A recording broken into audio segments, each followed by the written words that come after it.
kifupi mahakama imefikiria habari shauri. Ndio. Na kimsingi shauri limetupiliwa mbali kwa kuwa mahakama imeona haina mamlaka ya kuhoji chochote ambacho tume huru ya uchaguzi itakifanya kwenye utaratibu wake wa kawaida wa kikatiba na kisheria.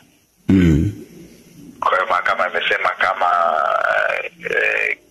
INEC inafanya mambo yake ndani, mahakama haina mamlaka ya kuingia huko na kuanza kuchunguza ni nini kinachofanywa huko. Ndio. Kwa kuwa mamlaka hayo yanalindwa ya INEC kutohojiwa mahakamani yapo kisheria na kikatiba. Huo ndio msingi mkubwa wa maamuzi yao. Pengine kuna nafasi ya kukata rufaa? Wamesema, wametangazia nafasi ya kukata rufaa hiyo. Ninashukuru sana wakili. Asante. Haya. Kwa kifupi mahakama imefikiria habari shauri. Ndio.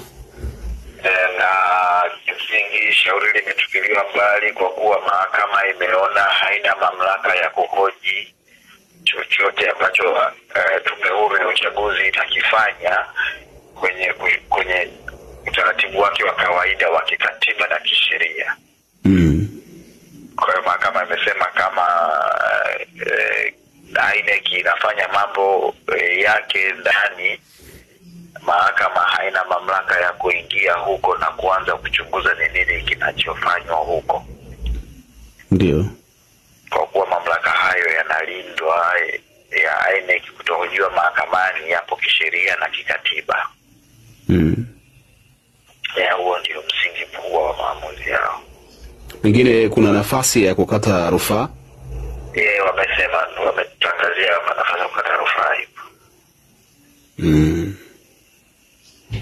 Ninashukuru sana wakili. Asante. Haya. Kwa kifupi mahakama imefikiria habari shauri. Ndio. Na kimsingi shauri limetupiliwa mbali kwa kuwa mahakama imeona haina mamlaka ya kuhoji chochote ambacho tume huru ya uchaguzi itakifanya kwenye utaratibu wake wa kawaida wa kikatiba na kisheria. Kwa hiyo mahakama imesema kama INEC inafanya mambo yake ndani, mahakama haina mamlaka ya kuingia huko na kuanza kuchunguza ni nini kinachofanywa huko. Ndio. Kwa kuwa mamlaka hayo yanalindwa ya INEC kutohojiwa mahakamani yapo kisheria na kikatiba.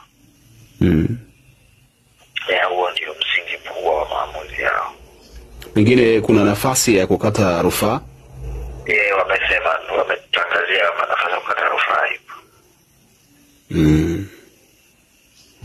Ninashukuru sana wakili.